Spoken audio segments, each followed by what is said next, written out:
Lívia Andrade, eu sou acadêmica de medicina da Unirio, sou bolsista de iniciação científica pela Unirio. Esse projeto está vinculado à área de saúde coletiva e ao departamento de métodos quantitativos. Meu co-orientador é o Eduardo Peixoto e a minha orientadora é a Luciane Velasque.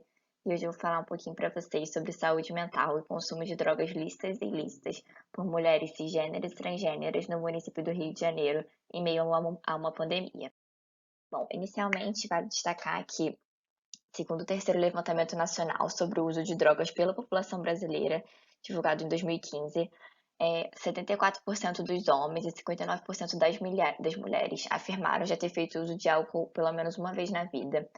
Para cigarros industrializados, essa proporção é de mais ou menos 38% para homens e 28% para mulheres, e para as substâncias ilícitas é de 15% para homens e 5,2% para mulheres. Sendo que, segundo dados da OMS, mais de 35 milhões de pessoas no mundo apresentaram transtornos associados à consumação de drogas em 2018. Entretanto, todos esses dados eles levam em conta uma análise mais geral da população, tendo como base o binarismo de gênero. E um estudo brasileiro conduzido por Miyamoto em 2013 em São Paulo verificou que o uso de álcool na vida por mulheres transgêneras, participantes do estudo, foi de 100%, para tabaco foi de 79% e maconha, por exemplo, 67%.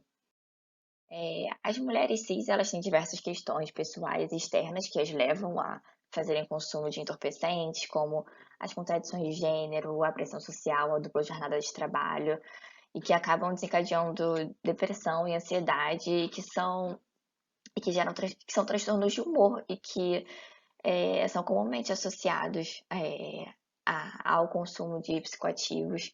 Só que para as mulheres trans esse cenário se torna ainda mais marcante, porque elas vivem num mundo que em grande parte as trata com uma hostilidade significativa.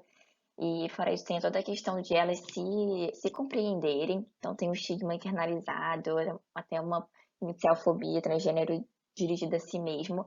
Mas também tem o estigma da sociedade, que é estabelecido com violência, que pode ser uma violência física, uma violência psicológica. Tanto que 90% das adolescentes trans brasileiras migram para a prostituição por conta de todos os abusos sofridos e muitas vezes acabam encontrando as drogas como um refúgio. E em meio a todo esse cenário, ainda surge uma pandemia, a pandemia pelo SARS-CoV-2, que prevê especialmente o isolamento social. E um estudo publicado pela Drug and Alcohol Review previu que dois cenários possíveis. Um deles era pautado no aumento do consumo de álcool por conta do sofrimento psicológico, ou então uma redução desse consumo por restrição da disponibilidade e redução da capacidade financeira dos indivíduos. Só que no Brasil, o que a gente espera, o esperado é, na verdade, que essa redução não aconteça de forma marcante, já que a exceção do fechamento de bares, restaurantes, a gente deve ter um estímulo à consumação, como as lives realizadas pelos músicos. Então, os objetivos é investigar a alteração no padrão de consumo de álcool, tabaco e demais drogas em mulheres cisgêneras, transgêneras no município do Rio de Janeiro durante o isolamento e analisar os fatores associados ao uso de psicoativos, em destaque as questões vinculadas à saúde mental em meio a essa pandemia. E vale destacar que o plano de estudo original não era esse, ele foi modificado devido a essa necessidade de novos olhares dessa nossa nova realidade. Bom, a metodologia é um estudo transversal que foi realizado por meio de inquérito telefone de maio a julho. As entrevistadas eram mulheres cis e trans que haviam participado de outros estudos conduzidos num centro de doenças infecciosas no Rio de Janeiro. Esse projeto possui aprovação do Comitê de Ética e Pesquisa da Unirio. As participantes, elas devem ser maiores de 18 anos, identificadas como cis, transexuais, travestis ou pertencentes a um gênero diferente do masculino atribuído ao nascimento.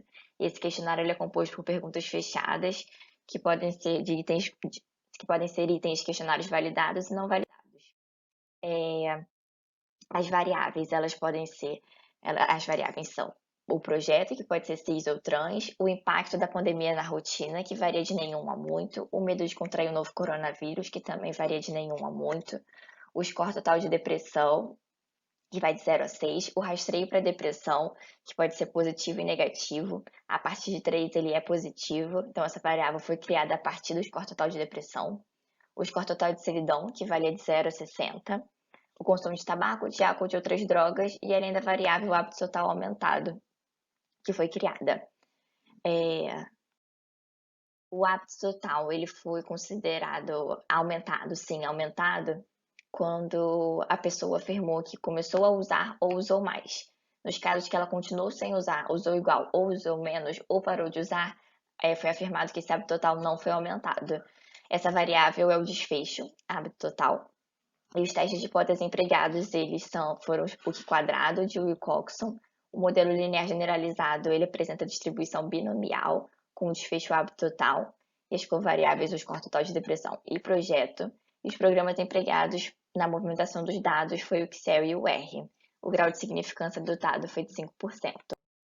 Inicialmente, nos resultados, foi feita essa distribuição de frequência das respostas em relação aos hábitos, e uma coisa interessante de ser observada é que, tanto para o tabaco quanto para as drogas, usou mais foi maior do que usou menos.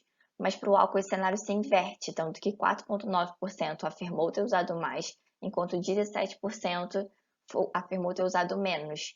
E esse resultado ele é inferior ao obtido pela pesquisa Convide, conduzida pela Fiocruz, em que 17% do total de mulheres entrevistadas aumentou o consumo de álcool na pandemia. Essa redução no consumo de álcool pode estar sim vinculada àquela questão do impacto financeiro, do fechamento de bares, visto que, segundo a Associação Brasileira de Bebidas, 61% do uso ocorre nesses locais. Além disso, considerando uma população que já fazia uso de alguma do álcool, mas continuou usando, esse aumento foi de 13,4% no seu uso. E para o tabaco, seguindo essa mesma linha, esse aumento foi de 42%, o que foi similar ao da pesquisa Convide, que foi de 38,3%. Para as drogas, a gente tem que 7,7% da amostra fazia uso e continuou fazendo uso na pandemia, sendo que desses 7,7%, 33,3% aumentou o consumo durante o isolamento social. Comparativamente, os dados da Covid Psique, que foi um estudo conduzido no Rio Grande do Sul, 3,3% dos indivíduos afirmaram terem usado maconha na quarentena, enquanto que no nosso estudo, de modo geral, as drogas foram usadas em 7,7% durante o período do isolamento. Aqui a gente tem uma distribuição da frequência das variáveis empregadas no banco de dados. Vale destacar a questão do muito impacto, que 55% das participantes afirmaram que a pandemia gerou impacto marcante nelas. O medo, ter muito medo também foi a opção mais assinalada. E em relação às variáveis, foi feito cruzamento entre todas as variáveis com o desfecho, que é o hábito total, e todos os desfechos foram significativos, à exceção daquele realizado com medo de contrair o novo coronavírus. Então, em relação ao abalo, na vida dos indivíduos e o consumo de álcool e tabaco. A gente pode verificar aqui que nas pessoas que afirmaram ter muito impacto e que tiveram hábito total aumentado, essa proporção foi de 69%. Mas aquelas que não tiveram hábito total aumentado e afirmaram ter muito impacto, essa proporção já foi de 53,5%, ou seja, foi inferior. E essa é uma associação também significativa. E vale também destacar que aquelas que afirmaram que todo o cotidiano foi modificado tiveram 1,4 mais chances de terem o hábito total aumentado. Uma outra análise foi realizada com a solidão, porque o distanciamento social, a solidão por si só, ela caracterizada pela psicologia, né, é um estado de que você se sente só, que você pode ser conduzido à própria loucura, então que isso pode ser um fator de risco para o consumo de psicoativos.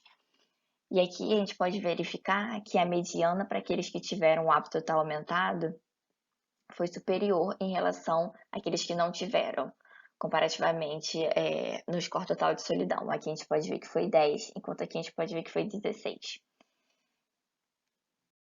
Em relação ao cruzamento do medo, né, de contrair o novo coronavírus com o hábito total, não teve uma diferença significativa. O que a gente pode imaginar é que essas pessoas que estão com mais medo são aquelas que tomaram maior cuidado, então evitaram o consumo de entorpecentes, já que eles têm esse efeito imunossupressor. Além disso, a variável projeto, que é cis ou trans, foi cruzada com o hábito total, e os resultados obtidos foram que, para as mulheres cis, o hábito total aumentado foi sim aumentado em 9,8% das participantes, mas para as trans esse número foi de 22,8%. Foi consideravelmente superior, sendo uma associação significativa. É, e isso tudo está vinculado a toda. As mulheres transgêneras elas já apresentavam um consumo maior de drogas lícitas e ilícitas, tanto que em 2014, no estudo norte-americano, esses níveis elevados de abuso físico e psicológico causados pela transfobia foram associados a uma chance 3 a 4 vezes maior de usar álcool e 8 vezes na chance de usar qualquer tipo de droga. Além disso, o projeto Transação afirmou que aproximadamente 94,8% da população trans relatou ter sofrido algum tipo de violência motivada pela discriminação devido à sua identidade de gênero. Além disso, tem a questão do isolamento social, porque isolamento social para quem? Porque grande parte dessas mulheres tem na prostituição como seu meio de subsistência e elas acabavam indo para as ruas, correndo um maior risco de contaminação, de sofrer violência, porque as ruas estavam mais vazias. Dados do ANTRA também relataram que a situação de rua entre elas aumentou, grande parte perdeu a sua renda, não conseguiu o auxílio emergencial, foi expulsa de casa, sendo que 45% apresentaram agravos de sua saúde mental, como depressão, ansiedade, ou seja, um cenário que já era violento se tornou ainda mais intenso, o que pode ter contribuído para um aumento no uso de drogas lícitas e ilícitas por elas. Então, aqui a gente tem a associação entre a depressão total e o hábito. A gente pode ver que quem não teve o hábito total aumentado pontuou 6, que é o máximo, em 6,6% dos casos. Mas para quem teve o hábito total aumentado, para quem consumiu mais álcool, tabaco ou outras drogas, essa porcentagem foi de 22%.